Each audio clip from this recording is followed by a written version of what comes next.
I'm absolutely buzzing about the news that we've had this week.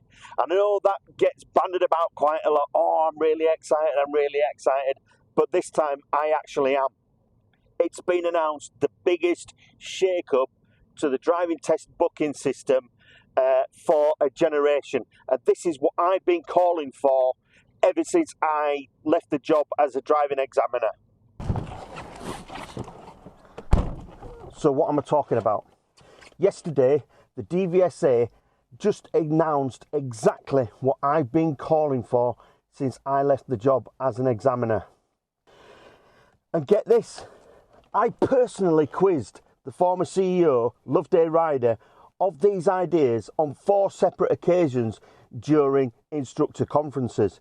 And every single time she told me that it wasn't feasible. Then, the day after she stepped down, suddenly these things are feasible. Did she jump or was she pushed? You make that decision. You couldn't make this up, could you? So let's break it down. What does it mean for you as a learner? What does it mean for me as an instructor? And how is it going to affect the future of driving tests in the UK? So, big announcement on Tuesday.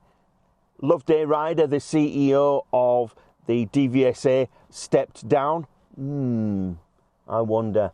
Yeah. And then yesterday, the 12th of November, the new Transport Secretary gave a major update to the Transport Select Committee. For years, we've been told that we're doing all that we can. But this time, actually, concrete steps are being taken. Let's go through them. First up, and this is massive, soon only learner drivers themselves will be able to book and manage their driving tests.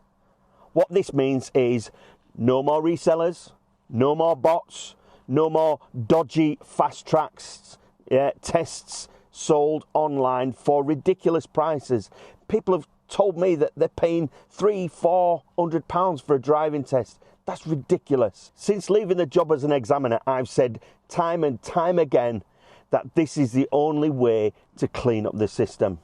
But so many times I've been told flat that this isn't feasible. But here we are, feasible after all. Honestly, I believe that this is the single most positive change that I've seen in years. The next thing is limiting the moving of or swapping of tests. This one is going to split opinions, but you'll only be able to move or swap your driving test twice. Yes, 2 times. That's it. Once you've booked, you can't keep moving your test to a completely different area. Some people won't like that. But here's why it matters. People have been booking the tests in quite rural centres just so that they can use cancellation apps and then jump back into busier areas such as Leeds, Manchester, London, using the apps. And this is happening all the time, or it has been. It clogs up the system and leaves local learners waiting for months for slots where they never used to have to wait. So yes, it's a restriction, but it's a fair one. Local learners finally get a proper slot in their local test centre. The next thing, the MOD are going to come in and help out. The DVSA are going to bring in 36 Ministry of Defence examiners to tackle the backlog. They're already trained examiners, but they do it within the MOD. So let's break it down. Only going to be working 1 day a week for the next 12 months. That's probably going to be covering around about 6,500 tests. Most of those tests, I'm assuming, are going to be on HGV and bus tests. I don't know, I might be wrong. They're probably going to be just doing the vocational test. This frees up the DVSA examiners to go back to car testing at least 1 a week. That could be a real big benefit. Yeah, it's not going to fix the backlog overnight, but it helps. Now, let's be real. It's not all going to be good news, is it?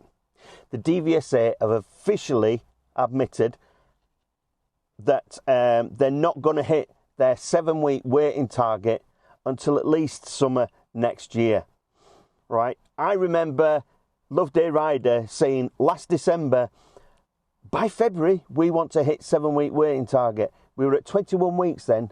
By February, we were at 24, so it got worse. So I'm not shocked that somebody has finally admitted this. Demand is still sky high. New examiners take time to train, and the backlogs still exist. But at least this time, we're seeing practical action, not just finger pointing. So this is how I see it from somebody that's been on both sides of the test centre door. Cutting out resellers makes the system much fairer. Limiting swaps helps local learners actually get tests at their test centres. The MOD frees up examiners to do car tests. It's not perfect, far from it. And it's going to take some time to come into place. But for the first time in years, we're seeing real movement, not just empty promises. Well, you know what they say. Good things come in threes. So first, we had Loveday Rider stepping down. Second, we finally get a long overdue overhaul of the booking system. So what could number 3 be?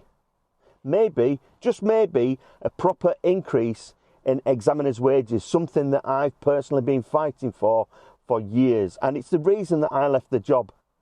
Because let's be honest, without fair pay, you can't attract and keep the quality of examiners that we desperately need to reduce these waiting times.